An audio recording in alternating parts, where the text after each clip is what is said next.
শুনুন, নিজের স্ত্রীর কাছে ভালো স্বামী হতে না পারলে আপনার বিয়ে করে কোনো লাভ নেই।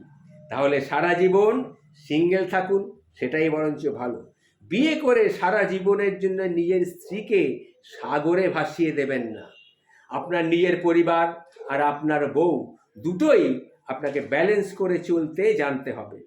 আপনি একদিন বৃদ্ধ হবেন, তখন ফ্যামিলি পাশে থাকুক বা না থাকুক, যাকে বিয়ে করেছে সে কিন্তু আপনার পাশে থাকবে। তাকে এমনভাবে রাখুন যাতে আপনার প্রতি তার কোনো অভিমান অভিযোগ না থাকে। আর আপনি যতটা তাকে ভালোবাসা দেবেন, যত্ন করবেন, সম্মান করবেন, তার দ্বিগুণ সে আপনাকে কিন্তু ফিরিয়ে দেবে। তাই আপনার দরকার ভালো স্বামী হওয়া। তবেই যদি সেটা পারেন, তবেই আপনি বিবাহ করুন, নতুবা নয়।